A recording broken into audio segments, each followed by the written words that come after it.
it's important that you schedule time for your journey. And that doesn't just mean the journey itself, which could last for, say, 4 hours if it's a mushroom experience, or as long as 8 hours if it's an LSD experience, or even longer if it's a compound like mescaline.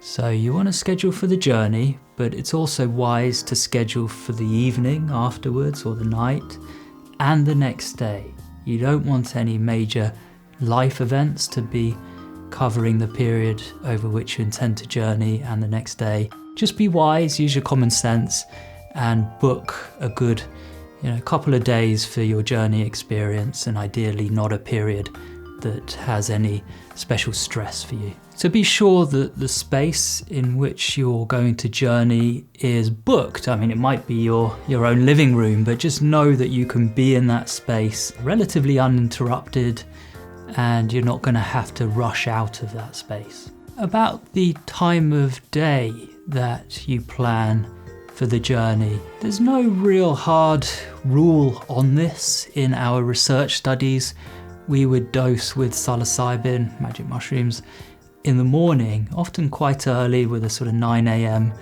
Dosing. But that's just what we did for pragmatic reasons. I think outside of the research context, and perhaps traditionally, psychedelic ceremonies are often done in the evening or into the night.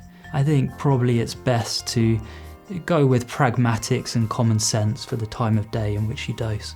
In terms of travel, you want to think about whether you can stay over in the space that you're having your journey. If you can't, you just want to be sure that you're not having to jump on your motorbike, in the aftermath of a big psychedelic journey. If you can avoid that kind of thing, it's wise.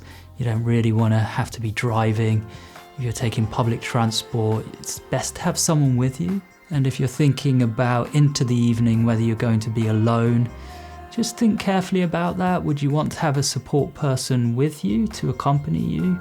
Or perhaps you might think, I'd like to have the headspace, a bit of me time. Still give some thought to whether there's someone that you could reach out to. Perhaps that's your guide, but someone who can be on the end of a call should you need that. Also, for guides watching these videos, do schedule time for your guiding. Again, not just the journey, but also try to be available the next day if the journeyer wants to check in with you. It's good practice for you to check in with them, but just give yourself that ability, that space in your schedule to be able to be present for the person that you're guiding for. An ideal situation is that you have some kind of support network around you going into a psychedelic journey.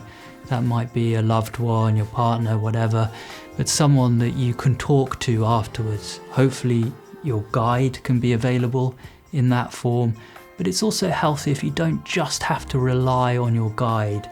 If there's somebody else who understands what you're doing, isn't judgmental about what you're doing, but is open-minded, that you feel that you can talk to, and perhaps, it's a good idea to journal the entire process, even before the experience. Put down some thoughts about planning and scheduling, and perhaps also put down some thoughts about your support network. It's important to think carefully and be wise about who you tell about a planned psychedelic journey. Not everyone understands this space, and not everyone is friendly towards it. Some people can be quite hostile.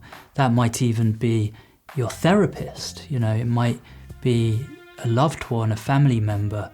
So perhaps if in doubt and you're quite confident that perhaps they don't really know this space, then it might be wise that you don't tell them, because what you could get back could prime you in a negative way for your planned experience. A difficult but important matter to address is whether the foundations are good enough for a psychedelic journey.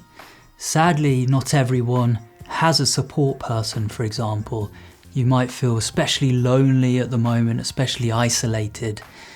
Now, if you don't, there can be strength in thinking about postponing a journey. You don't necessarily have to go ahead now if the foundations aren't good.